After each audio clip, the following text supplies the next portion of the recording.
Assalamu alaikum wa rahmatullahi wa barakatuh. May the peace and blessings and the mercy of God be upon all of you. Welcome back to the next episode of the proof that Islam is the truth.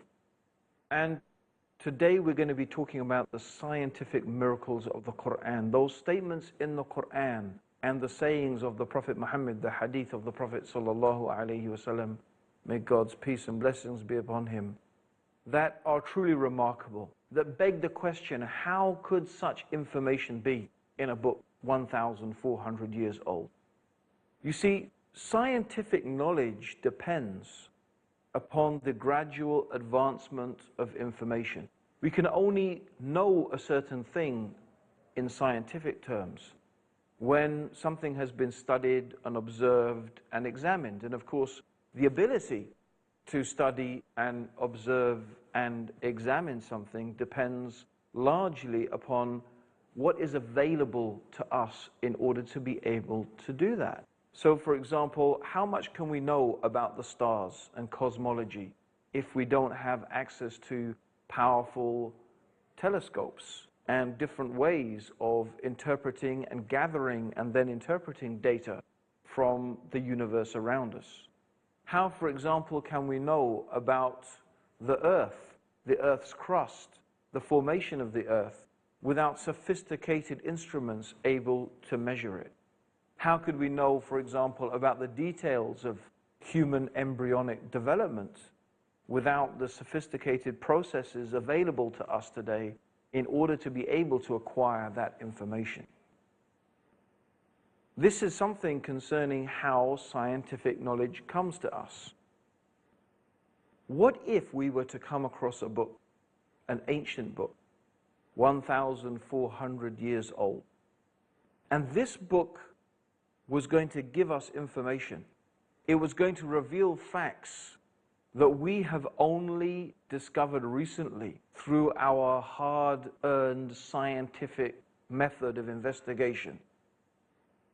And that now, after continued observation and gathering of information, now we know, yes, these are facts, these are things that are true, but no one knew those things 1,400 years ago. No one even had the possibility of knowing those things 1,400 years ago. Then surely this begs the question, where could such information come from? Where could a book so ancient have received such knowledge that is so modern? This is the question we are going to be exploring in the next few episodes of the proof that Islam is the truth. And what we want to remember is that the Quran is a miracle for all times. It was not only a miracle for the Arabs living in Arabia 1,400 years old. For them, the language of the Quran, its structure, its rhythm, its whole meaning was a miracle for them. They would hear the Quran as we've shown, and they would embrace Islam. It was enough for them. They knew that no human being could produce a work like this. We are not Arabs. We may hear the Quran, we may find it beautiful, we may not find it beautiful. So the linguistic miracle of the Quran, the miracle of the Quran's language, it doesn't mean that much to us. But we do believe that the Quran is a miracle for all times. It is just as much miraculous for you today as it was for those people living 1,400 years ago. But the way it is miracle, the aspect in which it is miraculous, is obviously going to change, because the things that we consider to be important today are not necessarily the things that the Arabs considered to be important 1,400 years ago. And just as poetry and language was what the Arabs living in the time of the Prophet Muhammad were so proud of, they were so proud of their linguistic abilities. Today, I think we could safely agree that it is scientific knowledge that we are proud of. We are so proud of the ability and the achievements of science. In fact, many people will hold up the achievements of science as one of the defining characteristics of the superiority of Western civilization. In fact, there is no doubt that the achievements of science have, by and large, in recent times, been a product of Western civilization. And there's no doubt for that reason that many people today are in awe of the West and the power and the ability of the West.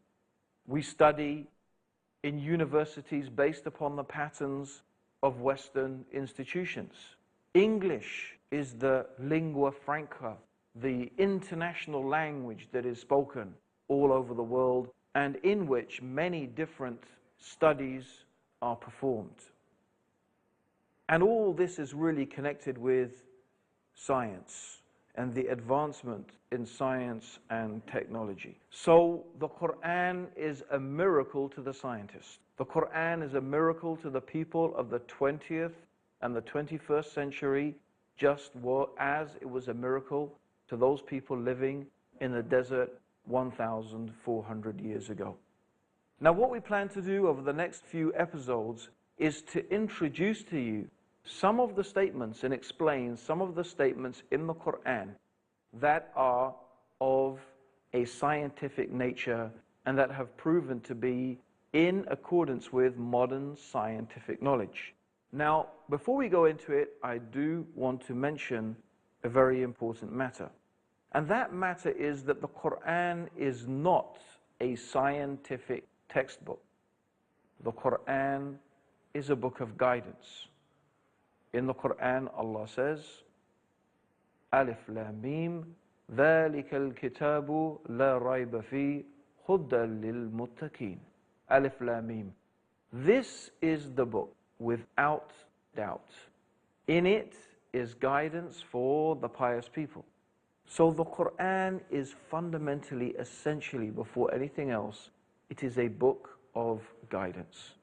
It is a book that teaches us who is Allah, who is the Creator, that there is only one God that is worthy of worship. It tells us also that Muhammad, may God's peace and blessings be upon him, is the messenger of God. It teaches us morals, what is right and what is wrong, how we should behave with each other, how we should behave with the world around us. It teaches us the stories of those pious people who have come before us, so that their lives and their examples could be an encouragement for us, so that we could further better ourselves. And the Quran also warns us of those people who have disobeyed God, who have sinned against God, who have transgressed the limits that God has laid down. And the Quran warns us and tells us about the fate of what has happened to those people. The Quran is a book of law. It teaches us the laws through which and by which we should govern ourselves according to the wisdom and the knowledge of the mighty, the wise, Allah subhanahu wa ta'ala.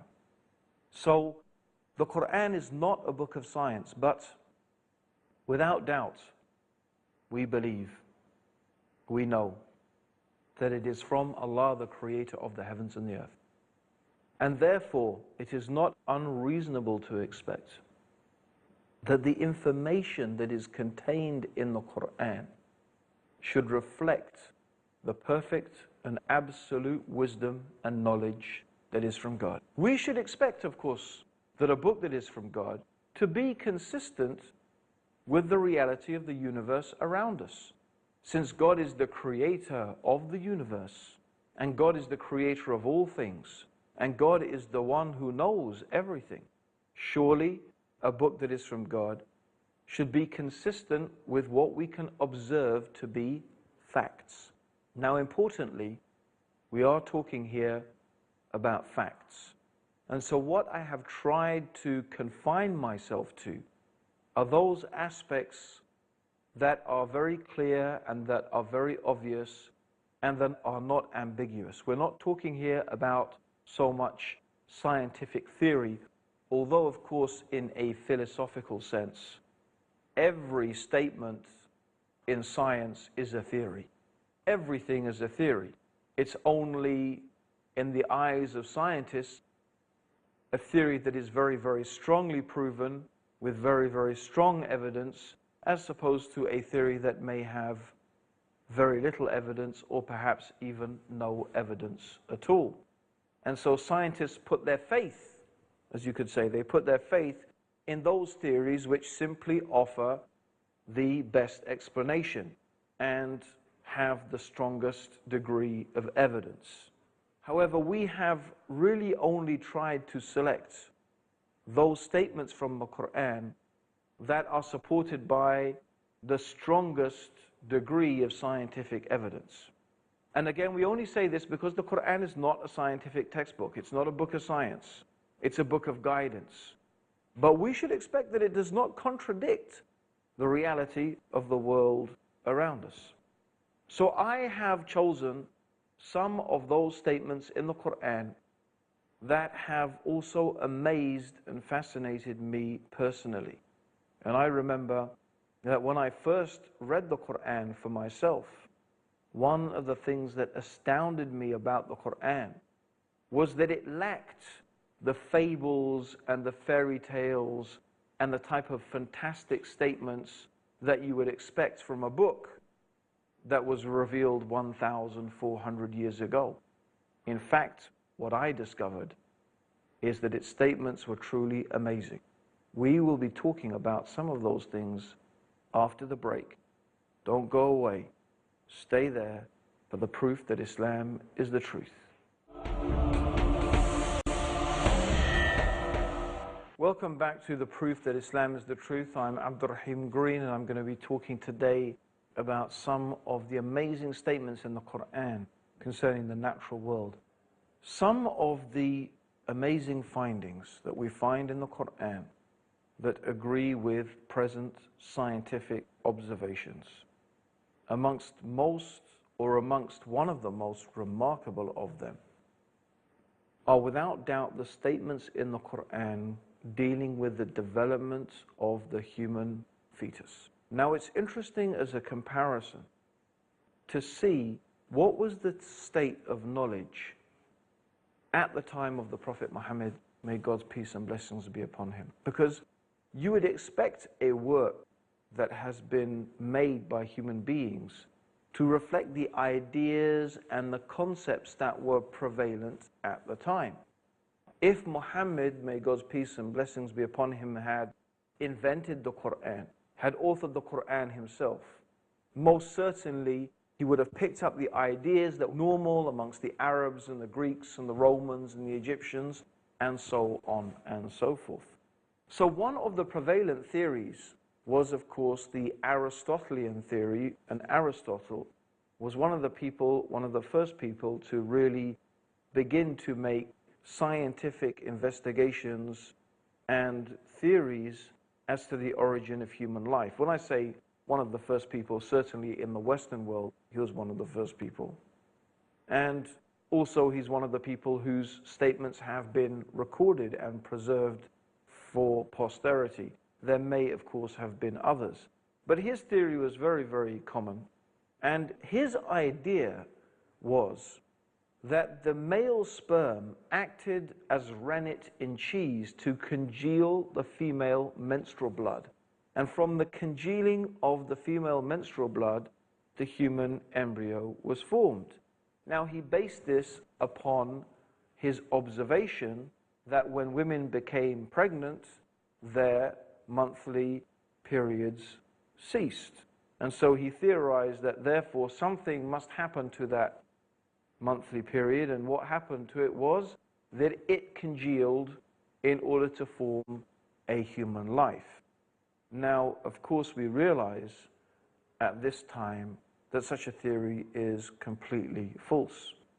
Even as late as the 18th century, a man called Hartsoker claimed to have seen through a primitive microscope various sperms of different animals.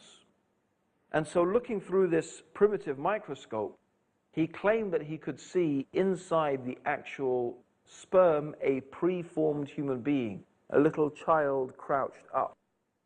Similarly, he claimed that in the giraffe sperm, for example, you could see a long neck, and in the rabbit's sperm there was a big ears and stuff like that. And this was known as the preformation theory. Of course, again today we know that that is false. And it's an example, of course, of those type of theories that sometimes float around in science that later show to be false and even quite laughable. And that's the case with both Aristotle and the ideas that were prevalent in the 18th century. And it's not really until the 19th century that we began to develop an accurate description of the stages of human embryonic development. Now, what we want to examine is, what does the Quran say? If the Quran was a forgery, if the Quran was invented and written by Prophet Muhammad, as people claim, then surely it would reflect the ignorant beliefs of the time. However, it does not. Let us read the 23rd chapter of the Quran, verses 12 to 16. The meaning of it is this: we created man from a quintessence of clay. This, by the way, is referring to the creation of Adam. Muslims believe that God created Adam miraculously, not like the rest of the creation. He took clay, Allah took clay from different places in the earth, and He formed from this clay the shape of a man, and He gave life to this form, and thus Adam was created. And from the rib of Adam, Eve was created. So this is what Muslims believe. And so when Allah says, we created man from a quintessence of clay, this is talking about the creation of Adam. But the Quran goes on to say, we placed him as a drop. And the word in Arabic is nutfa. Nutfa means a drop, in a place of rest, firmly fixed. Then we made the drop into an alaq. And I will tell you what these words mean in a moment. So first, we placed him as a nutfa. Then we made the drop into an alaq. And then we changed the alaq into a mudgha. And then we made out of that mudgha bones. And then we clothed the bones with flesh. Then we caused him to grow and come into being and attain definitive form.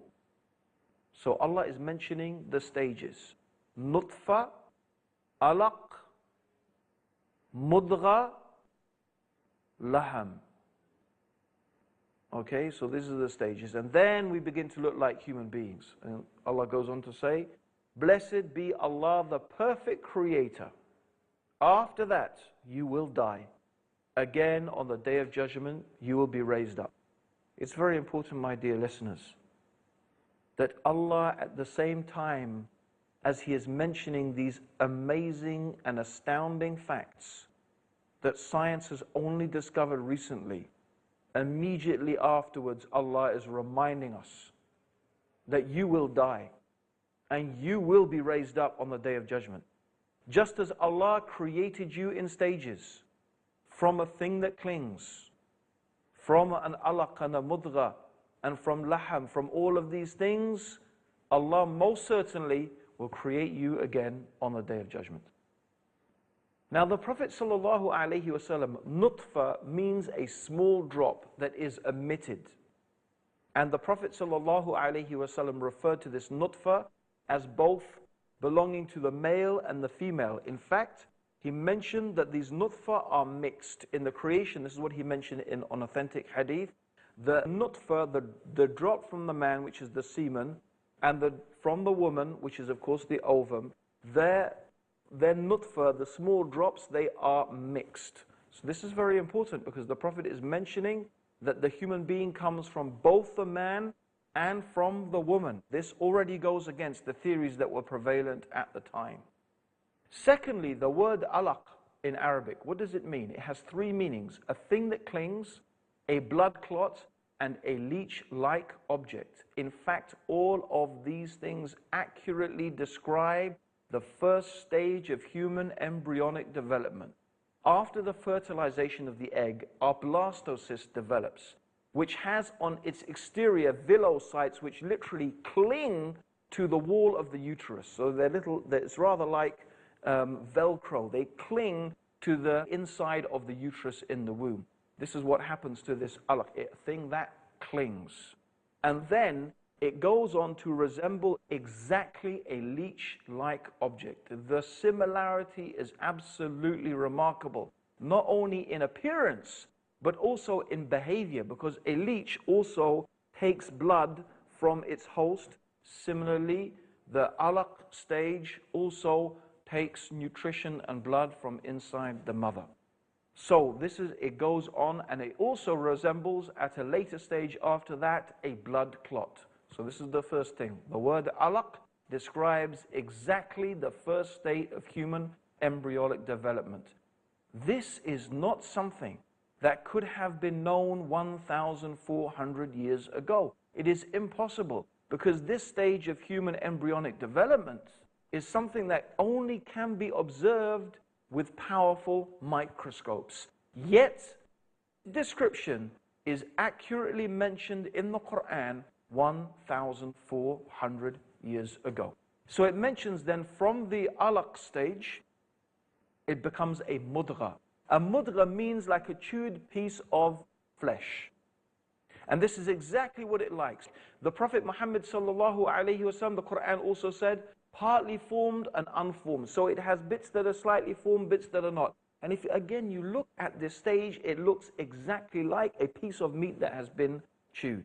Then the amazing thing is that the bones precede the development of the flesh. The bones come, and then on the bones the flesh grow. Although the time between the growing of the bones and the flesh is very, very close. And it's very interesting that the word that is used, the term that is used in Arabic, the word indicates speed, one thing following another very, very closely. Even the structure of the words in Arabic are consistent with the development of the human embryo. And then the Prophet Muhammad sallallahu alaihi wasallam said, when 42 nights have passed over the conceptus, Allah sends an angel to it who shapes it and makes its ears and its eyes and skin and flesh and bones. And then he says, O Lord, is it a male or a female? And your Lord decides what he wishes, and then the angel records it. It is also true that you cannot determine the sex of the fetus until just after 42 nights. How did this information come to a man living in the desert 1,400 years ago? Most certainly, this is the evidence that the Quran is from Allah and that Muhammad is his messenger. Join us for the next episode of the proof that Islam is the truth. And until then, Assalamu alaikum wa rahmatullahi wa barakatuh.